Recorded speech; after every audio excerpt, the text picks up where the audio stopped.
Sous la terre de ce paysage vallonné dort un des trésors de la France. Des kilomètres de caves taillées à pleine craie abritent des millions de bouteilles aux noms pétillants.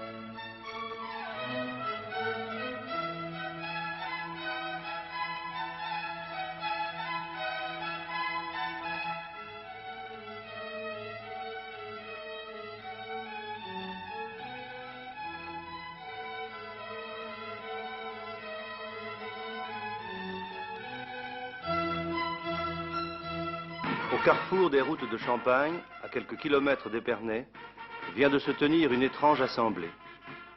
Venus d'un peu partout dans le monde, des hommes et des femmes en tenue de soirée vont participer en plein jour au chapitre d'un ordre plaisant vieux de plus de 3 siècles.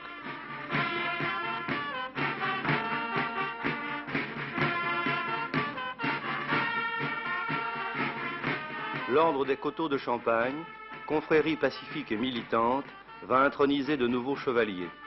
Ils sont actuellement 4000 de par le monde, leur signe de ralliement est la grappe de raisin, leur seule discipline est la défiance à l'égard de l'eau, cette eau dont Metternich lui-même se méfiait tant qu'il se lavait les dents au vin de la Moselle.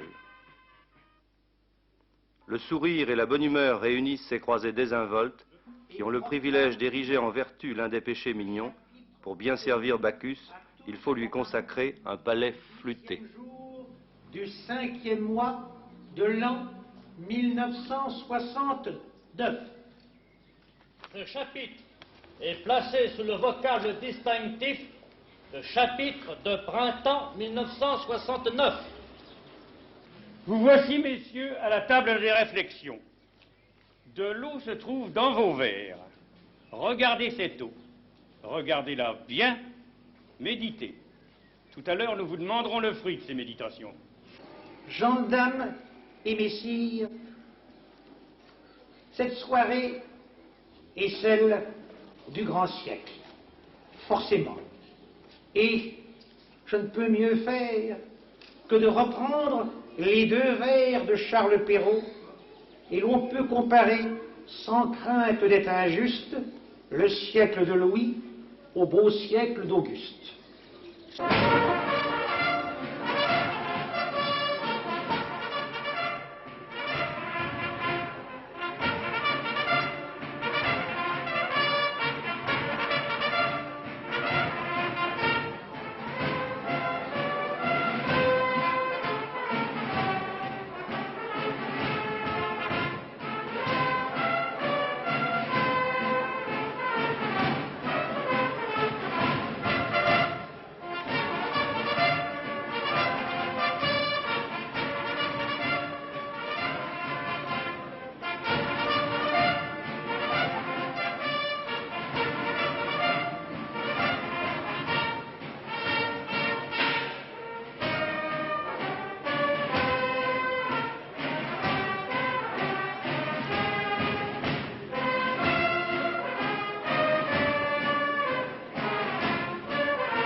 Mesdames, comme vous êtes jolies, élégantes et peut-être émues et troublées de vous trouver là, face à face, avec l'aéropage du redoutable ordre des coteaux de Champagne.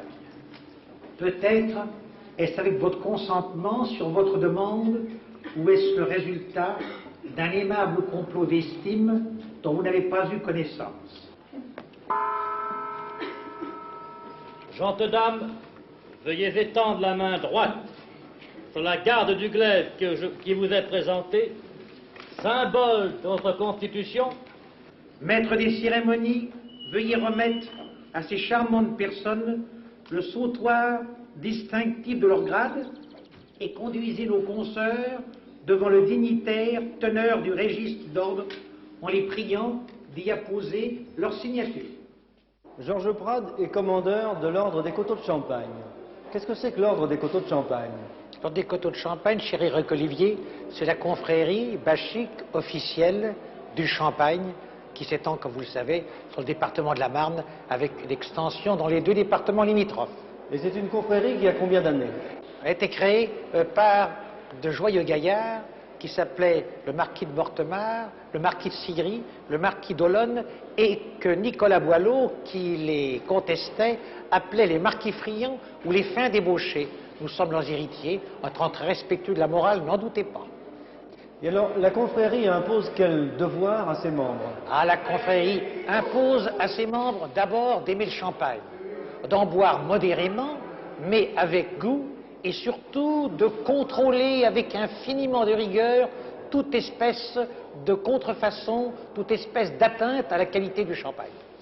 À la main droite, j'ai le pomponne. Le pomponne, c'est le symbole de notre confrérie. Nous le portons très fièrement au revers de nos vêtements. C'est une flûte sans pied, comme vous pouvez le voir. Celle-là a des anneaux, d'autres ont 2 boules, et on prétend que ce verre a été créé par des admirateurs de la marquise de Pompadour et qui lui tendaient à travers son carrosse lorsqu'elle passait en Champagne. Elle aimait beaucoup nos vins afin qu'elle puisse le boire tout d'un trait et le reposer dans le sens contraire. On prétend que depuis Probus, il prospère sur notre terroir et que ce sont d'ailleurs les Romains qui sont responsables de leur implantation. Et quand on devient cardinal archevêque de Paris, après avoir été archevêque de Reims, est-ce qu'on a le droit de rester membre de la confrérie des Coteaux? Oui, à condition qu'on ne cède pas au vin d'Argenteuil ou au vin de Montmartre qui ne vaut rien.